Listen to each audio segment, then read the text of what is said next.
Hello guys, I am Ricky and you're most welcome to our YouTube channel Nirmala निर्वाण classes. हम लोग physics देख रहे हैं और फिजिक्स में ऑप्टिक्स चल रहा था, प्रकाशिकी प्रकाश चल रहा था। चलिए आज हम लोग देखते हैं प्रकाश का जो अगला वीडियो है, इसमें जो टॉपिक लेकर आपके सामने उपस्थित हुए हैं, आइए देखते हैं उसको। यह जो इसके पहले वीडियो थी उसमें हम लोगों ने देखा था कि जो प्रकाश है वह प्रकाश किस तरह से जो है निर्वात में भी गमन कर सकती है, इन चीज़ों को हम लोगों ने समझा था। आज जो है उससे आगे की पॉइंट है, जैसा कि आप जानते हैं हम क्रमवार ढंग से आपका वीडियो पोस्ट करते हैं। चलिए स्टार्ट करते हैं। पहला क्या है, तो प्रकाश का विद्युत चुंबकीय तरंग सिद्धांत, यह हम लोगों ने देखा था। अब आगे बढ़ते हैं।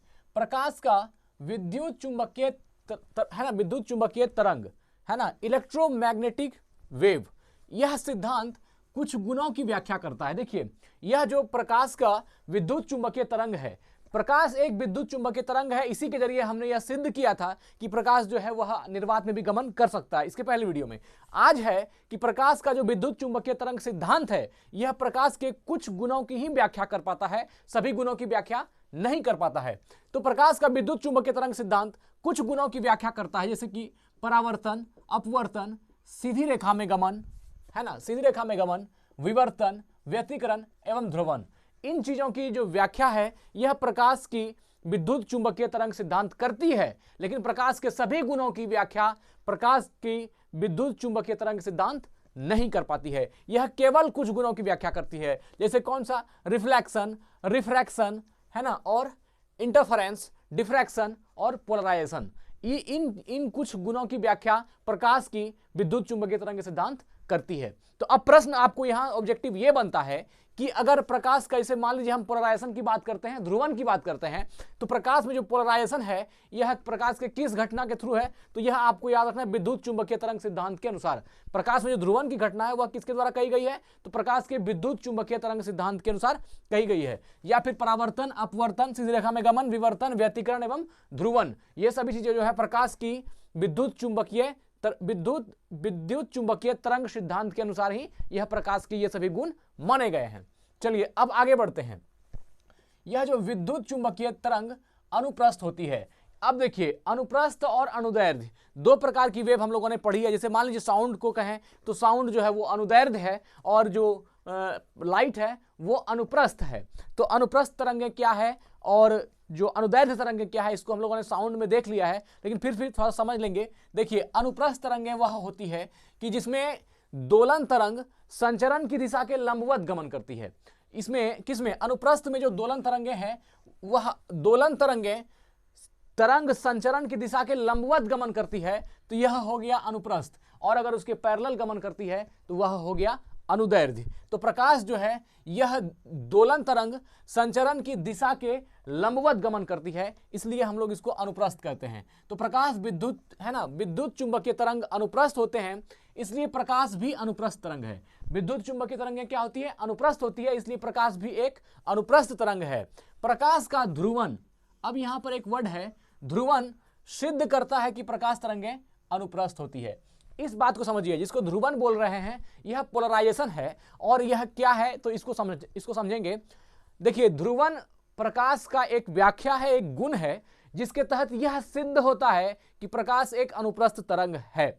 देखिए, ध्रुवण में क्या होता है, जब एक टर्मेलिन क्रिस्टल, एक पदार्थ है टर्मेलिन क्रिस्टल, तो टर्मेलिन क्रिस्टल पर जब प्रकाश को प्रवाहित की जाती है तो उसमें जो उसका निष्कर्ष होता है, मूल रूप से यह पाया जाता है कि प्रकाश की किरणें जो है वह लंबवत गुजरती है, और वह जो लंबवत प्रकाश की किरण गुजरती है, इसी घटना को हम लोग ध्रुवण कहते हैं, पोलराइजेशन कहते हैं। तो अब यह ध्रुवण, अब देखिए जब प्रकाश की तरंगें लंबवत गुजरी, हमने क्या कहा था, दोलन संचरण में जब तरंगें लंबवत हो जाती है, परपेंडिकुलर होती है, तो हम लोग उसको अनुप्रस्थ कहते हैं। और इसीलिए यह जो ध्रुवण है, इसमें जो टर्मेलिन क्रिस्टल प्रकाश प्रवाहित करने के बाद वह पाया जाता है कि इसमें प्रकाश प्रवाहित करने के बाद प्रकाश जो है वह लंबवत बाहर प्रोड्यूस होती है, इसलिए उसको हम लोग क्या कहते हैं, इस घटना को ध्रुवण कहते हैं। तो प्रकाश का लंबवत गुजरना, प्रकाश की तरंगों के या प्रकाश के दोलन का लंबवत गुजरना या लंबवत गुजरने की जो घटना है, इसी को हम लोग ध्रुवण कहते हैं। तो इसी ध्रुवण से यह सिद्ध होता है कि प्रकाश जो है वह क्या है, एक अनुप्रस्थ होती है, प्रकाश एक अनुप्रस्थ तरंग है। तो देखिए क्या कहा, विद्युत चुंबकीय तरंग अनुप्रस्थ होती है, इसलिए प्रकाश भी अनुप्रस्थ तरंग है। प्रकाश का ध्रुवण सिद्ध करता है कि प्रकाश तरंगें अनुप्रस्थ है। अब यहां से दो बात है, अगर आप ध्रुवन को समझ रहे हैं तो आप यह भी समझ रहे हैं कि प्रकाश एक अनुप्रस्थ तरंग है। यदि आप अनुप्रस्थ तरंग को समझ रहे हैं तो आप यह भी समझ रहे हैं कि प्रकाश में ध्रुवन की घटना होती है। दोनों ही एक दूसरे का पूरक है। जो लड़का यह समझ रहा है कि ध्रुवन क्या है, वो यह भी समझ रहा है कि प्रकाश अनुप्रस्थ तरंग है, और जो यह अनुप्रस्थ तरंग की डिफिनेशन को समझ रहा है वह यह भी समझ रहा है कि उसमें ध्रुवन की घटना होती है। दोनों ही एक दूसरे का पूरक है। तो यह जो बात कही गई, विद्युत चुंबकीय तरंग अनुप्रस्थ होती है और प्रकाश भी अनुप्रस्थ तरंग है। प्रकाश का ध्रुवन, प्रकाश का पोलराइजेशन या प्रकाश में पोलराइजेशन की जो इवेंट होती है, जो घटना होती है, वह यह सिद्ध करती है कि प्रकाश तरंग जो है वह एक अनुप्रस्थ तरंग होती है। ठीक है, चलिए अब आगे बढ़ते हैं। अब है प्रकाश के कुछ गुण ऐसे हैं जिनकी व्याख्या तरंग सिद्धांत नहीं कर पाता है। मतलब प्रकाश में कुछ गुण ऐसा है जो तरंग, जो नॉर्मली तरंग होता है उससे कुछ अलग हट करके है। इसलिए प्रकाश की जो कुछ ऐसे गुण है जिसकी व्याख्या तरंग सिद्धांत नहीं कर पाती है, अर्थात 100% व्याख्या तरंग सिद्धांत से भी नहीं हो पाती है। मतलब कि कहने का तात्पर्य सिर्फ यह है कि प्रकाश में कुछ ऐसी घटना है जो तरंग से भी इतर है, अर्थात तरंग से भी अलग है। जो नॉर्मली वेव में जो गुण देखे जाते हैं उसके अलावा भी कुछ गुण प्रकाश में है, जिसके कारण कि यह तरंग सिद्धांत प्रकाश की 100% व्याख्या नहीं कर पाती है।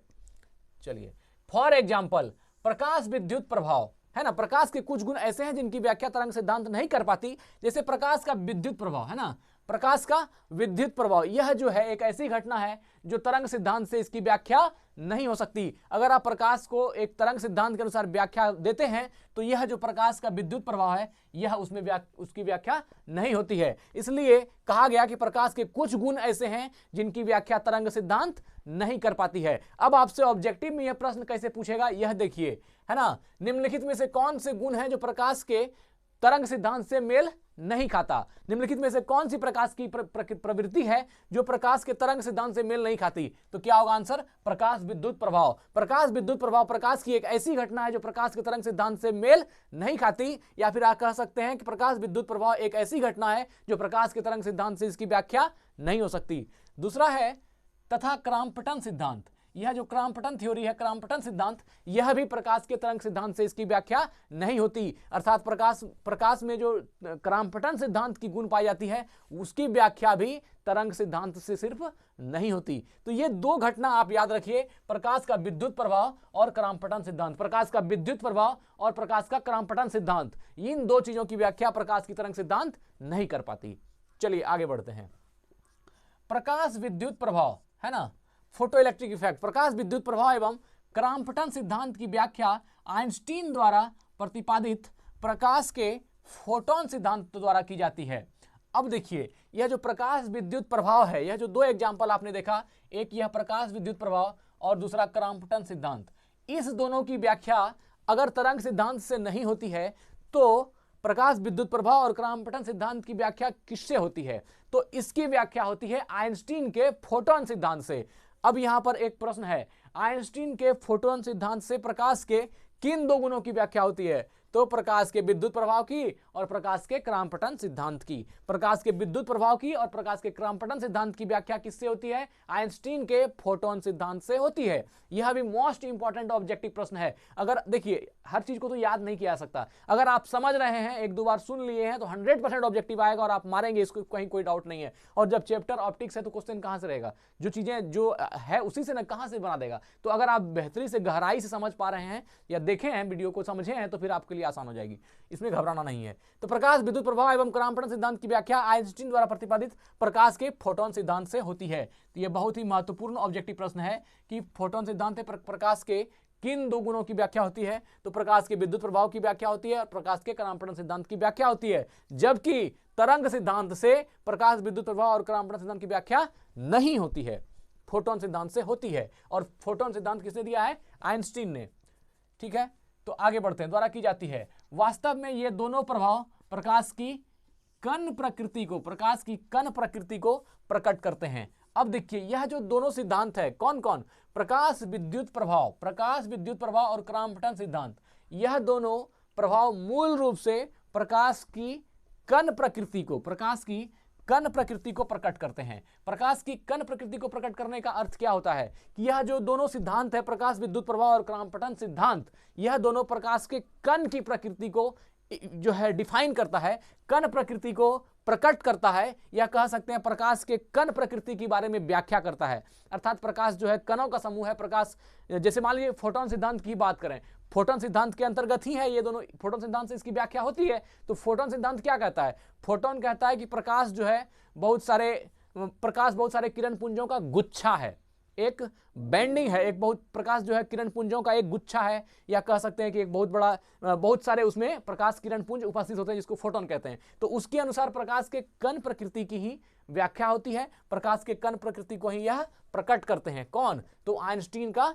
फोटोन सिद्धांत, और उसी के अंतर्गत क्या आता है? प्रकाश के विद्युत प्रभाव और क्रामपटन सिद्धांत की व्याख्या आता है। चलिए आगे बढ़ते हैं। प्रकाश का फोटोन सिद्धांत, प्रकाश का फोटोन सिद्धांत क्या है इसको समझेंगे।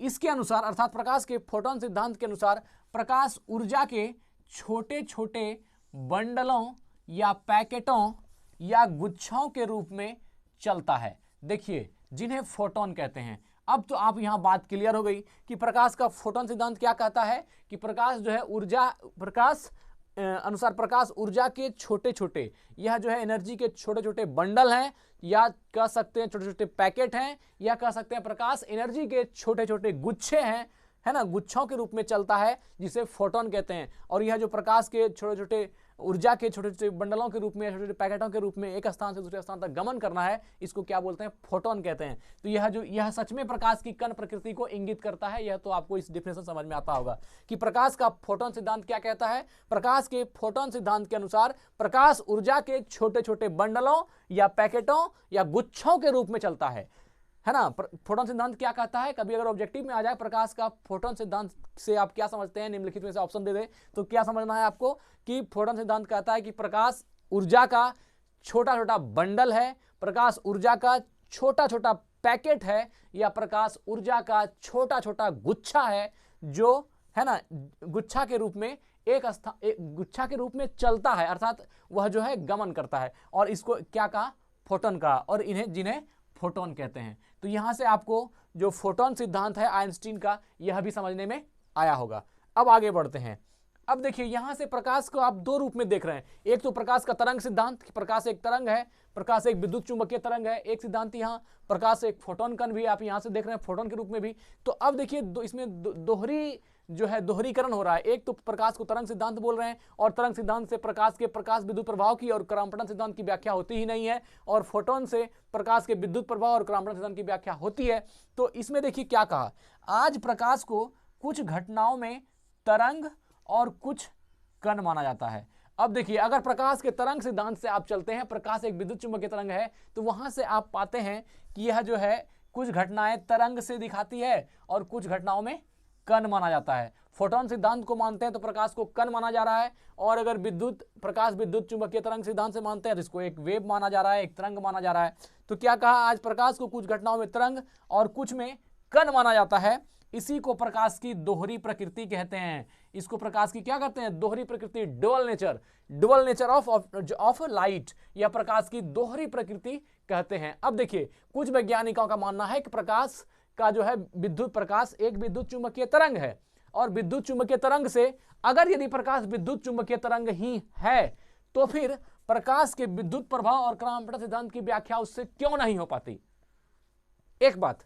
दूसरा बात, और अगर प्रकाश फोटोन ही है, यह जो है प्रकाश का फोटोन कण होना या प्रकाश विद्युत प्रभाव को तो डिफाइन करता है, क्रामपटन सिद्धांत को भी डिफाइन करता है, लेकिन कुछ चीज फिर फोटोन सिद्धांत से भी छूट जाती है। उधर वेव वाला जितना चीज है, अपवर्तन, परावर्तन, सीधी रेखा में गमन, विवर्तन, व्यतिकरण, है ना, reflection, refraction, interference, diffraction and polarisation, ये इवेंट फिर मिस हो जाती है। तो प्रकाश की यह जो 100% व्याख्या किसी एक सिद्धांत से ना तो तरंग सिद्धांत कर पाती है और ना ही फोटोन सिद्धांत कर पाती है। इसलिए तरंग सिद्धांत को भी मानते हैं हम लोग, और आइंस्टीन के फोटोन सिद्धांत को भी मानते हैं। और फोटोन सिद्धांत में आप प्रकाश को एक कण के रूप में, एक कण प्रकृति के रूप में दिखाया गया है, जबकि तरंग सिद्धांत में प्रकाश को एक तरंग के रूप में दिखाया गया है। और लाजिमी सी बात है, दोनों ही सिद्धांत का उपस्थित होना अनिवार्य है, क्योंकि प्रकाश में दोनों ही गुण पाए जा रहे हैं। इसलिए दोनों किसी एक को लीजिएगा तो फिर एक मिस होता है। इसलिए क्या कहा कि अतः आज जो है प्रकाश को कुछ घटनाओं में तरंग कहा जाता है और कुछ में कण माना जाता है। कुछ घटना में कहता है प्रकाश तरंग है, कुछ घटना में कहता है प्रकाश एक कण है। इसलिए दोनों ही अपने अपने जगह पर सही है। प्रकाश को कण माना जाता है और इसी को प्रकाश की दोहरी प्रकृति, डबल नेचर ऑफ लाइट कहते हैं। इसी को क्या बोलते हैं? प्रकाश की दोहरी प्रकृति कहते हैं, डबल नेचर ऑफ लाइट। तो आप यहां पर यह भी समझ सकते हैं कि प्रकाश की दोहरी प्रकृति क्या है, या प्रकाश का डबल नेचर क्या है, या फिर तरंग सिद्धांत में क्या कहा गया है। और आप आज इस वीडियो में आप समझ पाए होंगे फोटोन सिद्धांत क्या कहता है, और तरंग सिद्धांत के अंतर्गत कौन कौन से प्रकाश के गुण हैं जो नहीं आते हैं, और जो नहीं आते हैं उनकी व्याख्या फोटोन सिद्धांत में किस प्रकार होती है, यह भी आज की वीडियो में हम लोगों ने देखा। तो आज वीडियो को यहीं एंड करते हैं, और इसके बाद जो अगली, जो आप जैसा कि आप जानते हैं हम प्लेलिस्ट में वीडियो पोस्ट करते हैं तो क्रम अनुसार 1 2 3 4 लिखा होता है, ताकि आप जहां तक पढ़ें वहां तक याद रखें, फिर आप आगे बढ़ें और उसको देखें। तो आज वीडियो को यहीं एंड करते हैं, तब तक के लिए धन्यवाद। स्वस्थ रहें, अपना ख्याल रखें। Thank you.